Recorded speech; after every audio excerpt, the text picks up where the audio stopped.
Goma, 5 août 2025, sous les cieux des gaziers, les deux institutions emblématiques de la ville de Goma ont célébré la clôture de l'année scolaire 2024-2025 dans une ambiance déflectée et d'aimant. De 9h, la mixation de grâce des chapelles Saint-Benoît a rassemblé élèves, parents, enseignants sous la bénédiction des élèves qui ont récit Jésus-Christ comme Seigneur et Sauveur. Les chœurs de l'école ont interprété les cantiques en swahili et en français.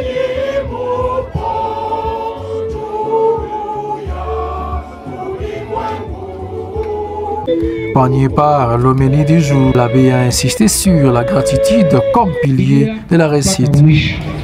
Wale walimu inawaza kama wanamerite kabisa vigelegele, tuwapige vigelegele. Wazazi waliofika hapa kwa watoto hawa, kwa sababu ijapokuwa hali yetu tunaishi ndani, waliendelea kusindikiza watoto wao. Shukrani kwa wote, tuendelea tena, Mungu atusaidie, tunaenda mvakansi bientôt la vacances. Mimi nawaza kama watoto wapenzi,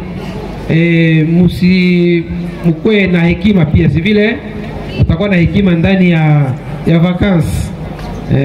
Hivi mko na unita usafi kwa masomo, pia ile usafi muionyeshe sasa mnafika kumugini, hapana kutawanyika huku na huku.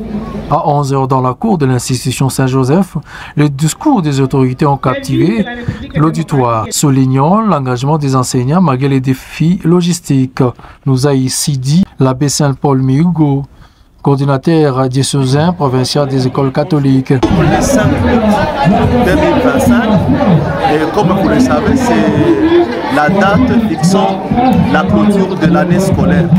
C'est ma raison d'être ici à l'Institut Saint-Joseph et à l'école primaire Saint-Benoît.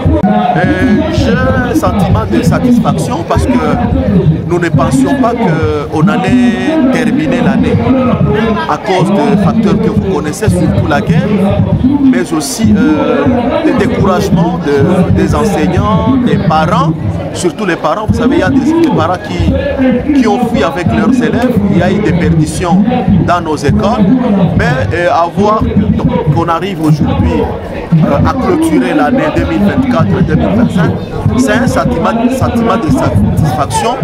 Et il y a des réussites, par exemple à l'EPC Benoît ici à l'ENAFEP, il y a eu 100% en 6e primaire, donc nous aurons d'autres bons résultats en dépit de quelques échecs. L'après-midi fut dédié aux démonstrations scientifiques par les élèves et à l'activité culturelle.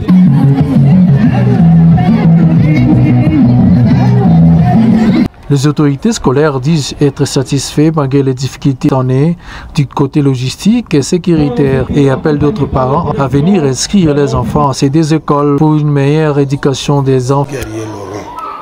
Je suis préfet des études à l'Institut Saint-Joseph, journaliste. L'année scolaire 2024-2025 a été une année exceptionnelle pour l'Institut Saint-Joseph. D'ailleurs pour toutes les écoles en général, primaire comme secondaire. On peut choisir Saint-Joseph parce que nous nous comportons comme des parents responsables. Dans la plupart des écoles, quand un élève n'a pas payé, il n'a plus accès au cours, il n'a pas accès à la salle d'examen. Mais nous, quand il paraît en difficulté, nous accordons une dérogation. Et voilà ce qui nous donne raison aujourd'hui de tous ces résultats.